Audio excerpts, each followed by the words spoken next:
Las opiniones, comentarios y juicios expresados en el programa que escucharás a continuación son responsabilidad del presentador y sus entrevistados, por lo que no representan la posición de la emisora de la Universidad CES, ni mucho menos de las organizaciones con las que ellos están vinculados.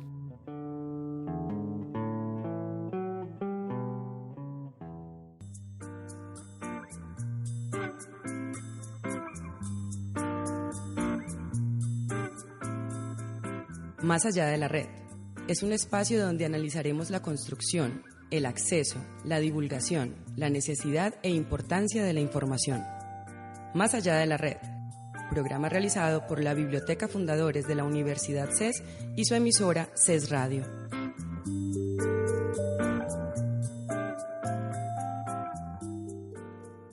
Hemos llegado a crear formas o sistemas de ordenar las cosas en un intento de comprenderlas, o mejor, el uso que hacemos de ellas. En dicho intento, pues nos hemos topado con cosas que hasta el día de hoy, y probablemente siga esto así, son ajenas a nuestra comprensión. Frente al orden que hemos logrado conseguir, entre comillas, surge la pregunta de si esto será solo una ilusión que nosotros nos hemos formado. Y si eso es así, entonces, ¿qué diferencia hay entre nuestra manera de ordenar las cosas y el mismo desorden? Una posible salida podría ser la de plantearse que algo se puede considerar ordenado en cuanto un número determinado de personas lo consideren así y luego pues se sirvan de ello. Pero, ¿qué pasa con los otros? Con aquellos que no forman parte de la manada. En la literatura podemos encontrar gran cantidad de casos que nos remiten a esta cuestión. Vemos entonces a Borges perdido en el tiempo y el espacio en una biblioteca cuya distribución es apenas comprensible, y ya ni hablar de los libros y la forma en que están distribuidos. O en otro cuento aún más perturbador, donde el desorden y el caos se presentan a modo de objetos, cuyas formas y usos son tan ajenos y distantes a nuestras convenciones que su sola presencia nos resulta aterradora y abyecta. Si tales objetos son capaces de causarnos tal impresión, por cordura sería mejor no imaginar a los que los concibieron. Para no irnos más lejos, en la Universidad de Yale hay una biblioteca de libros raros y manuscritos, en la que se encuentra un libro bastante particular conocido como el manuscrito de Voynich. A pesar de tener unas bellas ilustraciones y una letra hermosa, no ha sido posible establecer cuál fue su autor como el alfabeto en que fue escrito. Hasta el momento ningún criptógrafo ha sido capaz de descifrar su contenido. Aunque los libros tienen cierta tendencia al fuego, también han gozado del favor de todo aquel que pueda conservarlos. Y seguramente pues nadie se ha planteado la idea de destruir el manuscrito de Voynich por el mero hecho de no ser comprensible. Pero para el resto de cosas que intuimos tienen un patrón, una serie de conexiones con otras cosas que se nos escapa, se nos puede poner en un dilema que, por ejemplo, cosas como el caos netamente absoluto no tiene. El desorden o el caos es más susceptible de transformarse. Dada su naturaleza, puede tomar la forma que dicta su propio estado, o puede ser encauzado o transformado por una voluntad. El orden que no comprendemos nos pone en el dilema de cambiarlo, incurriendo no necesariamente en un acto de violencia, pero sí de destrucción o transformación de algo que quizás no lo necesite, o asumir el esfuerzo de intentar entender o aceptar eso que no comprendemos. El otro problema con el orden que es incomprendido, pues es decir, que su presencia no sabemos que sabemos que está allí su presencia, pero no sabemos para qué o por qué está allí.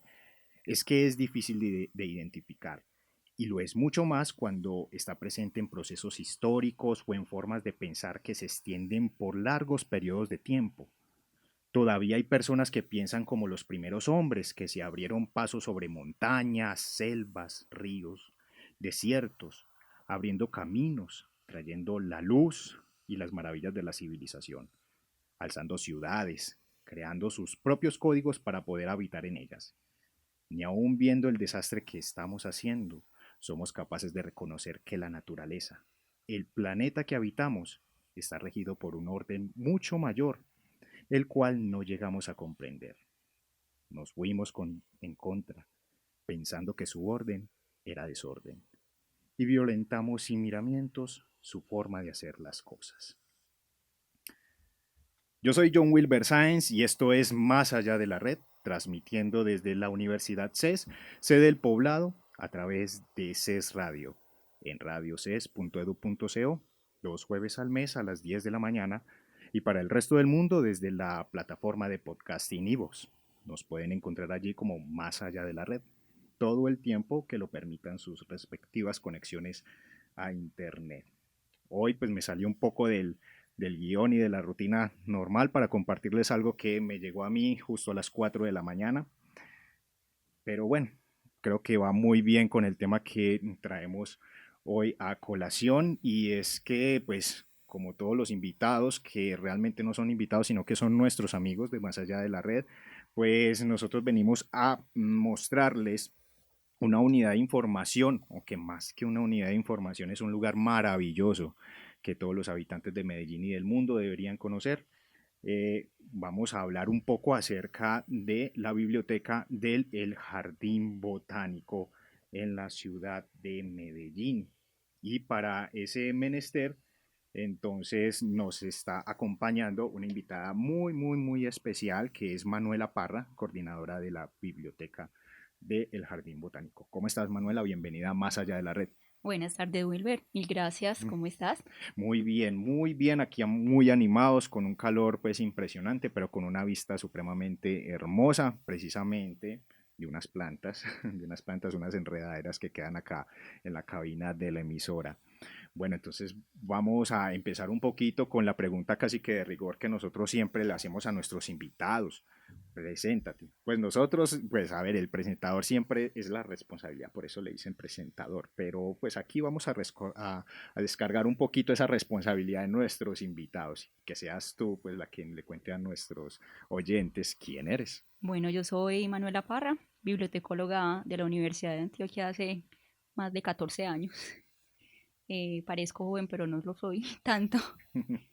Estoy a cargo de la biblioteca del Jardín Botánico, que realmente hoy no podría llamarlo biblioteca porque son escenarios de aprendizaje. Más adelante les cuento con la transformación que ha tenido y los servicios que ha tenido. Apasionada por la lectura, apasionada por las plantas, apasionada por recorrer ciudades y viajar y observar, y a partir de eso construir mundos. ¿Esa pasión por las plantas te vino ya estando en la biblioteca del Jardín Botánico, o lo tenías antes? No, de familia. O sea, mi papá es un enamorado de las plantas y mi mamá también. Ambas familias paternas y maternas son de campo. Entonces uno crece al lado de unos papás que todo lo solucionan a punto de plantas. Cualquier dolor. Cualquier dolor, pues todo, hasta inclusive para alegrar un día, embellecer un espacio, festejar una fecha, todo siempre estuvo involucrado en las plantas. Entonces es una muy linda coincidencia llegar al jardín botánico en medio de una profesión que en pocas ocasiones se puede mezclar con eso. Sí, tienes razón. ¿Cuál es tu planta favorita? Tengo muchas. Cuéntanos O sea, cuáles. tengo por ejemplo el árbol, el guayacán pues me encanta, ¿cierto? Las acacias, el carbonero, es bellísimo. De las aromáticas me gusta mucho la menta. No es que tengo muchas favoritas, porque muchas tienen que ver con flores, otras tienen que ver con estructura, otras tienen que ver con ornamento, o sea, el solo observarlas o el saber que está presente, a veces nos dicen cosas. Yo soy una observadora de los árboles cuando entro al jardín, y a veces tengo días como que estoy bajoneada y yo digo, a ver, ¿qué me va a regalar la planta el día de hoy para subirme el ánimo? Entonces, no es solamente abrazarlo, o sea, ellas por sí solo, como en su estructura, en su movimiento de las hojas o de sus ramas, ya nos están diciendo un montón de cosas, entonces eso es muy bello. O sea que en tu trabajo, en tu diario vivir, pues ya son una compañía más. Sí, no soy muy buena cuidadora de plantas, tengo que confesarlo, Pero ¿cierto? conocedora, sí. Pero estoy aprendiendo, estoy aprendiendo. Mi mamá es una muy buena cuidadora de plantas, mi papá también. Yo realmente en mi casa solamente me pelechan las pencas, pero tratado uno que otro cactus. En la oficina sí tengo anturio, que me ha acompañado desde un regalo que me hicieron muy bello. Y trato de cuidar las suculentas que dicen que son las más fáciles de cuidar, pero en donde estoy en mi oficina no tengo un ambiente muy adecuado porque ellas sí requieren un tanto de luz, allá estoy más bien un poco oscura, pero a veces digo que no es necesario tenerlas en una maceta, sino con solo verlas en su ambiente natural ya es suficiente para. Bueno, no, pues muy interesante. Yo aquí, aquí estoy es como aprendiendo y es muy interesante eso que mencionas, por ejemplo, la planta como que interviene varios, digamos, digamos que a nivel sensorial, porque son decorativas y también uno las puede consumir, o sea que tienen como ese doble rasero, tienen muchas facetas las flores que no, realmente estás ante un desconocedor de ese tema. Tenemos algo muy bello, mira, lo estoy aprendiendo también de los compañeros del jardín botánico. Hay plantas para todo, o sea, los beneficios y los usos que las plantas le dan a los ecosistemas, a los seres humanos, a todos los habitantes vivos, inclusive hasta los no vivos, o sea, los abióticos, son una cosa maravillosa. Entonces, lo que tú dices es muy cierto. Hay plantas que cumplen funciones que aportan al cuidado del ser humano, ¿cierto? Al bienestar del ser humano, pero también hay plantas que le aportan eso al bienestar desde otros ámbitos no necesariamente consumibles, ¿cierto? Hay plantas que usamos necesariamente para construcciones o elementos que necesitamos para nuestro diario vivir. Hay plantas que necesitamos para generar otros elementos que nos posibilitan la vida. Hay plantas descomponedoras, ayudan en el proceso de la descomposición de otras, ¿cierto? Es todo, todo, toda una magia completamente con ellas. Sí, y eso es muy poderoso, sobre todo ahora que lo estás mencionando, es que se me vienen muchas cosas. Por ejemplo, una lectura muy reciente que tuve yo fue de este filósofo Chul Yu Han, el de la sociedad del cansancio. Pues más adelante él estaba desarrollando un poquito más eso y hay un libro de él en el que él se plantea la forma de crear un jardín que no lo afecten las estaciones. Y esa es, digamos que su forma, digamos que particular. No, digamos, no me quiero meter como en el análisis de eso. Creo que hay filósofos que lo pueden hacer mucho mejor que yo. Pero es que después de leer alguno de los libros de él, uno se pregunta qué voy a hacer yo para cambiar la situación, porque plantea una situación en la que las personas están cansadas, agotadas, mamadas, y de alguna forma el escape que él ve es en los libros, en la jardinería, en las flores. Entonces es algo muy bonito que ha llegado acá a propósito. Pues no, pues ha llegado así fortuito, diré. Ha llegado fortuito y no es por nada que pasen esas cosas.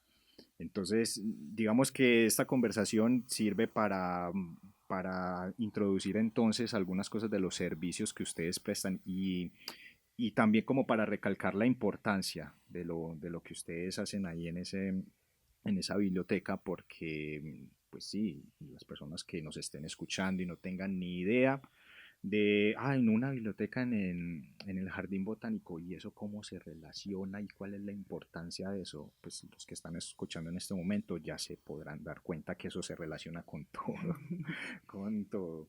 Entonces, empecemos un poquito con las preguntas de base que tengo yo aquí. Hablemos un poco de la historia de eso, porque también es muy interesante.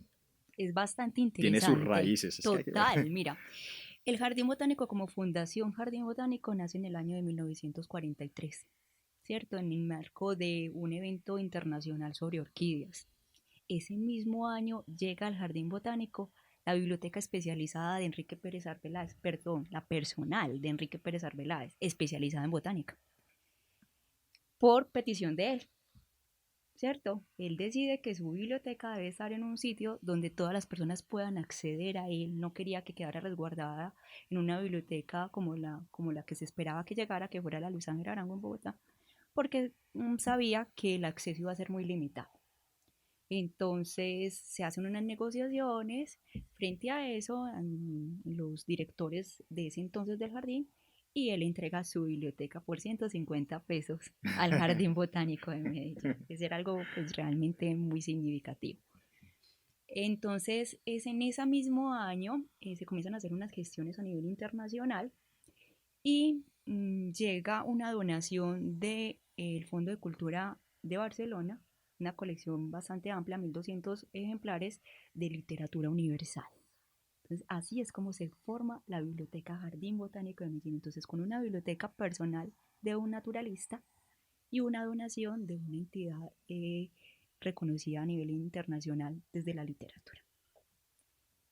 Y entonces el recorrido ya que ha tenido, bueno, todavía queda mucho de esa colección, La ¿cierto? tenemos completa. Intacta, completa y abierta. Abierta. En ese momento, la biblioteca de Enrique Pérez Vélez pasó a ser del Centro de Documentación Patrimonial, con unos cuidados especiales precisamente por las características propias que tiene el material bibliográfico. La otra colección, que fue la donación que se hizo de literatura, está en la sala de lectura y cultura del jardín. Entonces, la trayectoria que ha tenido la biblioteca es que se crea biblioteca, se abre a un público. Inicialmente el público que es más cercano al jardín eran instituciones educativas, entonces se fue constituyendo. La biblioteca fue creciendo y en espacio y se fue modificando también a otros espacios del jardín. Hasta el año 2017, la biblioteca se encontraba ubicada en el sótano del edificio administrativo, el edificio científico del jardín. Prestaba servicios a toda la comunidad, funcionaba casi como una biblioteca pública. Atendía público escolar, iban estudiantes a estudiar, a descansar, pero la colección se movía muy poco. Parecía como si las personas no encontraran la biblioteca dentro del jardín, entonces hacían poco uso de ella. Después, por un periodo de 2 años, estuvo cerrada al público. La administración en ese entonces del Jardín Botánico estaba ocupada en buscar recursos para otros elementos y no era su prioridad la biblioteca. En el año de finales del 2017 se hace una evaluación, se le pide a la Biblioteca Pública Piloto que haga un diagnóstico del estado de las colecciones porque querían rescatar un legado que por años y por trayectoria ha tenido el jardín, la riqueza que teníamos bibliográfica. Se contrata un profesional, en esa llego yo, y le hacemos una reestructuración a la biblioteca, buscando la manera de ponerla al servicio de nuestros visitantes de una manera más asequible. Entonces, dentro del plan de desarrollo de la administración de ese entonces, se plantean escenarios de aprendizaje que van a renovar el jardín botánico en su estructura.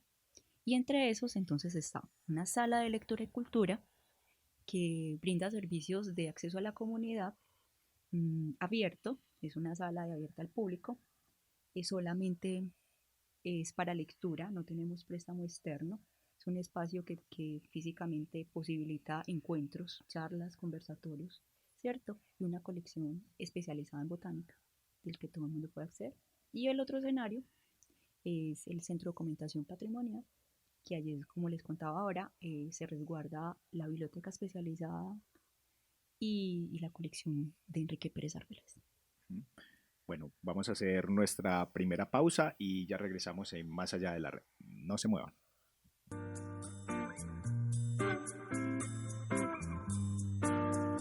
Las bibliotecas son esos espacios donde se genera la búsqueda del conocimiento y el desarrollo. En nuestro programa te contaremos sobre el aporte que hacen las bibliotecas a la sociedad, la cultura y la ciencia. Más Allá de la Red, programa realizado por la Biblioteca Fundadores de la Universidad CES y su emisora CES Radio.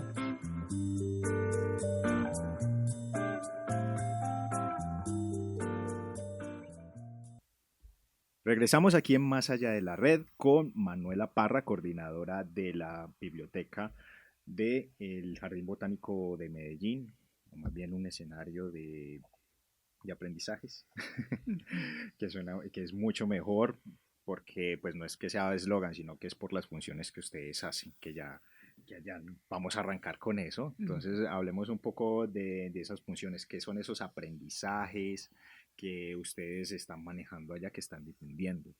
Bueno, la biblioteca hace parte del macroproceso de educación y cultura y es transversal a todas las acciones de formación y educación que hacemos desde el jardín para la comunidad, para la ciudad, ¿cierto? Entonces, los servicios que ofrecemos entonces a la comunidad juegan en torno a que queremos familiarizar al visitante común, el experto y el interesado en esa relación de las plantas con los libros, ¿cierto? Entonces, todo lo que tenemos allí son programas, actividades que involucramos a todos en ese conocimiento de nuestra misión institucional. Tenemos un programa muy bello que se llama Semillas de Ciencia. Es una conferencia mensual, primer jueves de cada mes a las 5 de la tarde, donde invitamos a expertos en algún tema de la botánica a contarnos acerca de esa importancia de esa especie y en qué lugares de ciudad los tenemos, los encontramos y qué proyectos se están generando para su conservación. Tenemos otro programa que apoyamos ahorita con algo que tenemos para la ciudad, donde el año pasado participamos, el Reto Naturalista, que como país quedamos de segundos el año pasado. Qué bien. Y que consiste precisamente en reconocer nuestra fauna y nuestra flora a partir de una aplicación que se llama iNaturalista. Entonces tenemos unos talleres de formación donde le contamos a las personas cómo nos pueden ayudar en el reto a partir de la identificación de las especies desde las formas simples. O sea, si quiero tomarle la foto a una orquídea, por ejemplo, para ponerla en el reto, qué partes de la orquídea puedo tomarle la imagen, cómo la reconozco, cómo sé que es una orquídea, por ejemplo, ¿cierto? Entonces uno lo que hace es que toma la imagen con su dispositivo o su cámara y la sube a la aplicación y ya expertos se encargan de identificarla y de darle todo el nombre. Entonces el reto consiste en mayor número de especies identificadas por país. Como nosotros tenemos esa riqueza de biodiversidad. Eso es algo que es muy cierto. Incluso, pues, como dices, hay mucha gente que de otros países que viene acá a mirar especies, a llevarse las semillas también. Eso es un rollo ya muy, Sí, este muy complejo. programa lo tenemos todos los jueves a las 5 de la tarde hasta el 23 de abril, porque el reto entonces ya es del 27 al 29 aproximadamente. Bueno, otra de las actividades que tenemos que viene próximamente son nuestras tertulias botánicas, que es donde mezclamos la literatura con la botánica. Entonces traemos obras literarias, nos hemos enfocado mucho en lo local, en lo regional, y esto lo hacemos con un equipo de estudiantes del programa de estudios literarios de la Universidad Pontificia Bolivariana, donde ellos son nuestros expositores y nos cuentan desde su conocimiento y de su experiencia y nos llevan al contexto natural de donde suceden las obras y el reconocimiento de estas especies en las obras. Entonces el análisis que hacemos allí es a partir de la obra literaria, el reconocimiento del autor, la especie, la planta o el animal o el entorno natural en donde suceden los hechos o lo que marca la obra literaria. Ah, pero eso está muy bueno porque ellos son los que hacen la curaduría, los que hacen el rastreo, pero ojo, hay mucha gente que lee y a través de una lectura, la descripción de las cosas, se puede llegar a un montón de cosas muy interesantes. Eso que dices es muy, muy chévere. Entonces manejan autores colombianos. Sí, para este año tenemos una sorpresa y es que vamos a trabajar las regiones antioqueñas, entonces vamos a tener eso es el último miércoles de cada mes a las 4 de la tarde en nuestra sala de lectura y cultura. Entonces vamos a abordar una región de Antioquia a la luz de autores colombianos. Entonces el trabajo que hacen estos jóvenes de la Bolivariana es muy bello porque muchos se desplazan hasta la región e indagan en la ciudad o en el pueblo posibles autores de obras nativas de ese espacio y vienen y nos las comparten a nosotras y en todo su contexto natural. Entonces, pues es demasiado bello, el conversatorio es muy interesante. Todo esto que te estoy contando, Wilber, es de acceso gratuito. Están todos cordialmente invitados, no tienen que ser expertos, no tienen que ser conocedores, simplemente tienen que ser antojados de conocer de lo que estamos contando. Sí, ¿a cuántos no se les ha llegado a morir una plantica? Y con ganas de verla florecer, pues porque eso es algo muy bonito. Yo me acuerdo que en la escuela así nos ponían la típica tarea del frijolito. Pero pues ya cuando hablamos pues ya de plantas, eso es digamos que ya un entregarse. Eso es como una especie de entrega que uno hace y la planta pues también le da algo a uno. Ahí pues hay algo muy, muy bonito que se da. Dicen que para uno tener una planta lo único que necesita es darle amor y atención, ¿cierto? Hay muchos que le dan demasiado amor y demasiada atención que tampoco la planta da mucho. Dicen que para empezar en el mundo de las plantas, la suculenta es la mejor aliada, que solamente necesita riego una vez a la semana y solamente en el platico que la pongas, o sea, en directo, no, sino en remojas el platico, ella simplemente absorbe y con eso se sostiene porque son plantas que retienen agua. Hay plantas que uno tiene que conocer también en dónde las va a ubicar, porque hay plantas de interior que requieren unos cuidados que simplemente rociar con un, con Un spray. un spray, Ujú. ¿cierto? O mantener siempre humedecida la tierra para que la raíz esa no inundarla. Hay gente que a veces piensa, uy, hace mucho tiempo que no le echo agüita a la planta, entonces van y le echan una cantidad de agua impresionante y lo que hacen es humedecer demasiado las raíces que se llegan a pudrirse.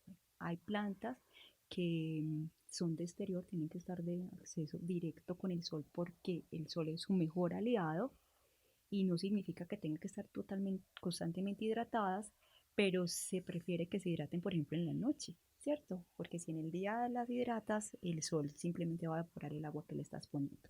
Es un poquito como de reconocer cuáles son de interior, cuáles son de exterior, cuáles necesitan menos cuidados, cuáles necesitan estar cerca de otras para verse más bellas. A las mamás, por ejemplo, en las casas mantienen esas plantas divinas en macetas, pero si ustedes son atentos a los cuidados de la mamá, ellas en determinada época del mes se las llevaban para el patiecito, las remojaban todo en la noche y después en el día las traían y las ubicaban nuevamente en los sitios, ¿cierto? Entonces mira que son detallitos simples que hay que tener simplemente con la planta. Ujú.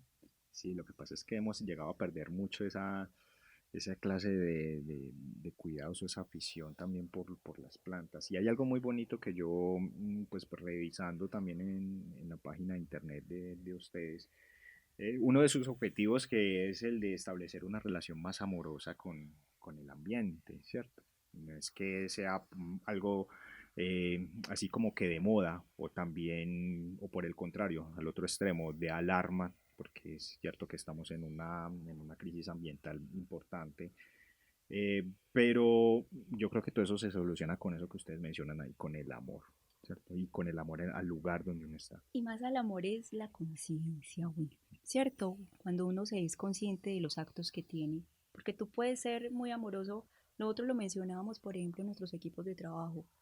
Ay, es que yo soy amante a las plantas, pero ¿qué haces para ello? ¿Cierto? O soy amante a la naturaleza, pero entonces me voy de picnic y dónde dejo la basura, ¿cierto? O que me estoy llevando para el campo cuando hago un recorrido de una caminata ecológica, ¿cierto? Es un poco más de conciencia, no es solamente esa admiración o ese amor o ese afecto, sino que se vea más reflejado en el acto o en la acción que proporciona. Si bien nosotros hemos sido totalmente convencidos que cuando uno hace acciones desde el amor, pero más desde la conciencia, esperando que eso que hago procure unos resultados positivos frente a la accionar, siento que dice muchísimo más. Ah, tú lo decías ahorita, hoy en día estamos viendo unas condiciones ambientales realmente cada vez más notorias, ¿cierto? Las generaciones de ahora, las más jóvenes, probablemente lo verán ya como común, pero los que tenemos unos añitos más atrás hemos notado cambios drásticos en el clima, en la temperatura de la ciudad, ¿cierto? Lugares donde paseábamos y era más fresco y hoy en día, como el sol de hoy, por ejemplo, es azotador. Entonces, si tú aquí que estás en la universidad y es fresco, imaginas cómo estamos abajo, Sí. ¿cierto? Entonces es un poco simplemente ser consciente de mis acciones frente a lo que me responsabilizo como ciudadano con el medio ambiente. Sí, entonces esas acciones que ustedes hacen, creo que responden sí también a dos frentes, porque ustedes manejan una variedad de público, digamos, muy variado, valga la redundancia. Entran niños de escuelas, porque pues en esa área pues también hay escuelas, y como también pueden entrar los investigadores a consultar algo más específico, ¿cierto? Más concerniente a la academia, jóvenes, porque es que la ventaja que ustedes tienen es que ese espacio pues es, creo que tiene muy buenos vecinos y, y es muy bonito. Es supremamente agradable estar allí, entonces las personas que les gusta ver un poco más de verde o algo así, entonces se pueden acercar allá y bueno, hay una biblioteca, hay una programación, hay todo un mundo. La sala de lectura está abierta en el mismo horario de Jardín Botánico de lunes a sábado, 9 de la mañana, 4:30 de la tarde. Y es un espacio donde puedes ir a estudiar, a conversar, a descansar, a leer, a respirar, a soñar, simplemente a deleitarse, no estabas como obligado a ninguna actividad en especial, O sea que ¿cierto? del gremio de los bibliotecólogos tú eres la más oxigenada. Yo creo, pensaría, es un espacio más bien tranquilo, o sea, es complicado cuando uno llega a otras bibliotecas que están muy restringidas por unas políticas. Pues, la biblioteca del Jardín Botánico realmente atiende unos servicios propios de la comunidad a la que atiende. Obvio, tenemos unas colecciones especializadas dirigidas a nuestros investigadores porque también son nuestra razón de ser. Ellos son los que nos generan el conocimiento y nuestras futuras publicaciones. Por eso tenemos el espacio en el centro de documentación que allí atendemos es con cita previa a nuestro correo biblioteca@jbotánico.org y ahí nos puedes escribir qué necesidad tiene frente a alguna obra que tenga que ver con la botánica y te hacemos un estudio de las posibles bibliografías que te pueden acompañar frente a eso, se separa y se te hace muestra de eso. Entonces, mira que son servicios adaptados, como tú decías, a los públicos. Tenemos encuentros de promoción de lectura para público escolar, que son lecturas de bosque, donde vienen las instituciones y reciben este ratico que comúnmente llamamos hora del cuento, pero son lecturas de bosque es porque leemos obras literarias infantiles a la luz de esto de la botánica. Súper interesante. Hay otra cosa que también me gusta mucho y es que hay una colección por allá, o dentro de las colecciones hay muchos dibujos, hay ilustraciones. Eso es una cosa hermosa. Nosotros tenemos la colección en gran formato de la Real Expedición Botánica de Mutis, que son alrededor de 51 libros donde están la ilustración botánica de la expedición botánica y tenemos los libros de los viajes de Humboldt y Bonpland. Entonces eso hacía parte de la biblioteca de Enrique Pérez Arbeláez, nosotros la tenemos, es los motivos por los que más nos visitan. De hecho, hoy teníamos unos visitantes de Italia que estaban estudiando una posibilidad de apadrinar una fundación y querían que esa fundación los niños pudieran acceder a conocimiento desde científico y les gustó mucho la idea de poder conocer la historia de la Real Expedición Botánica y nosotros tenemos una propuesta educativa muy bella donde los invitamos a reconocer la obra, a ver la ilustración, a detallarla con lupa, a conocer la obra, la historia y los invitamos después al herbario donde conocen la manera como hoy en día conservamos las plantas que nuestros investigadores recolectan en campo y los motivamos a que hagan sus propias exploraciones, sus propias investigaciones cuando hacen recorridos en cualquier parte de la ciudad, porque era como la manera como Mutis lo hacía, o sea, Mutis era un curioso que por donde iba caminando se detenía a ver las partes de una planta y él decía que él tenía que estudiarla y conocerla y por eso la expedición se da durante casi 30 años, más de 30 años, con todo un equipo de colaboradores importantísimo y ese legado hoy en día no lo deja. Es la manera como conservamos lo que tenemos. Cuando conocemos lo que tenemos, lo amamos y lo cuidamos. Manuela, pero a ver, recapitulemos un poquito de eso. Esa colección, las personas pueden ir con cita previa, Sí, ¿cierto? claro. Y pueden tomarle Sí, fotos, pues ahí. sí, con las condiciones que nosotros les proponemos, sin flash, y obviamente les entregamos un tapabocas, unos guantes, ¿cierto? Para que la colección no se vaya deteriorando y que la salud de las personas también se conserve, ¿cierto? Son pero está abierta para que la conozcan. Esos libros son para conocerlos. O sea, yo soy totalmente partidaria de lo que dijo Enrique Pérez Arbeláez. Yo quiero que mis libros sean del acceso de todo el mundo. El conocimiento que no se comparte, no se difunde, no se vuelve un conocimiento. Pensamiento de bibliotecólogo también, sí, volcados al servicio y a la difusión. Eh, ya el tiempo se nos está acabando, Manuela, pero yo te quería preguntar cuál es tu lugar favorito de la biblioteca. ¿Tienes uno o tienes muchos? Pues mi lugar favorito es mi espacio de trabajo, que es el Centro de Documentación Patrimonial, si voy a hablar de biblioteca, pero si me preguntaras si mi lugar favorito es el Jardín Botánico, También. me quedaría muy corta porque es como el día, como esté el día, como esté yo, el que uno lo habita. Y me encanta caminar por las zonas verdes, sentarse uno bajo una acacia en el Teatro Sura, ¿cierto? O simplemente tomarme un jugo en el café, ¿cierto? O sentarme en la sala de lectura que lo hago frecuentemente con mis compañeros de trabajo a la espera de una actividad o de usuarios que nos visitan y conversar con ellos. O sea, realmente el jardín es todo un escenario de experiencias y de disfrute.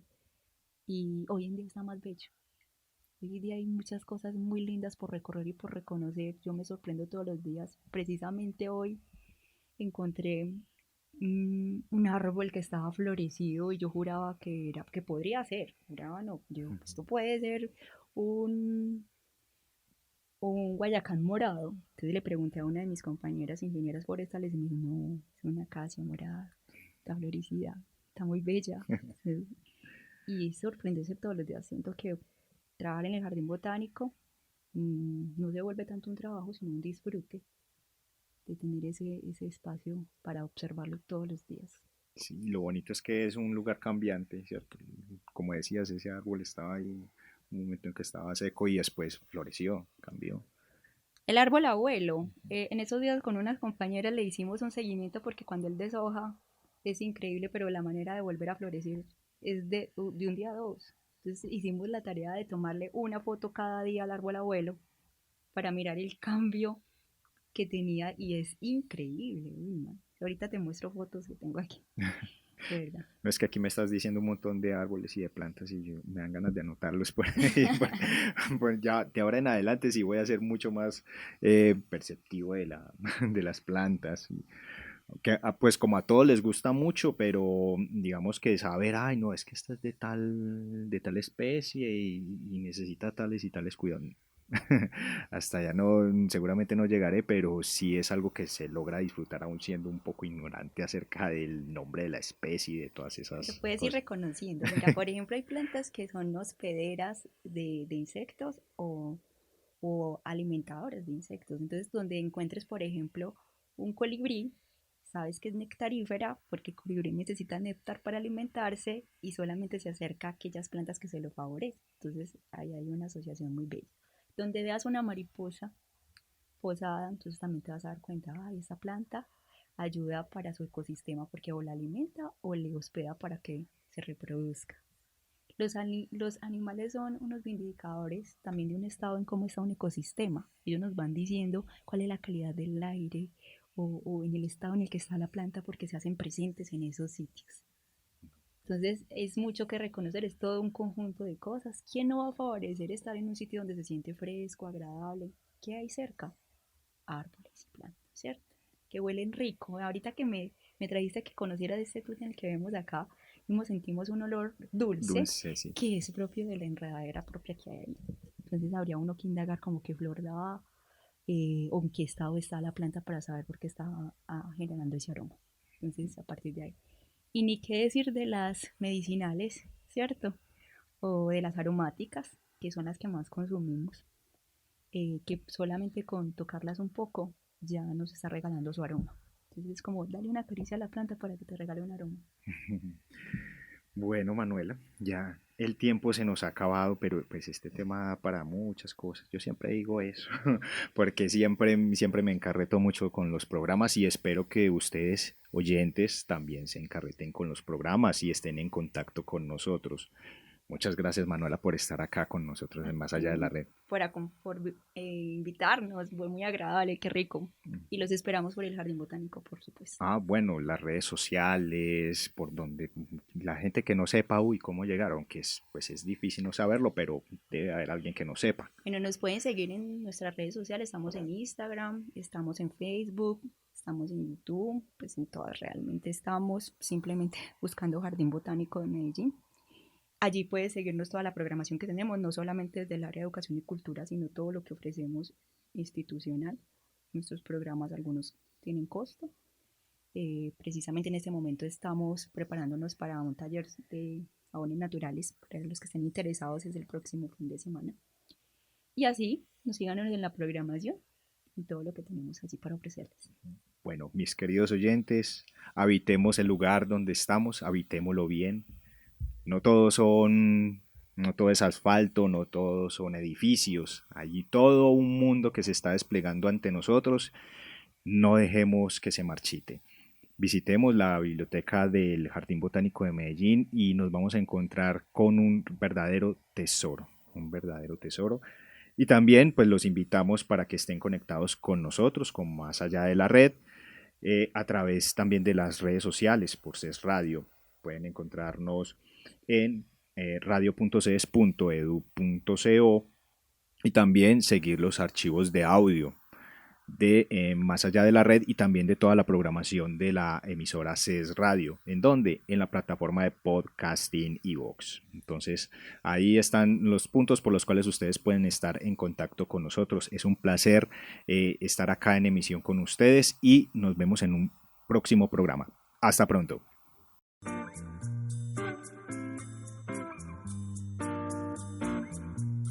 En Más Allá de la Red, abordaremos todas las temáticas sobre el papel de la información en la sociedad y su aporte a la cultura y la ciencia. Más Allá de la Red, programa realizado por la Biblioteca Fundadores de la Universidad CES y su emisora CES Radio.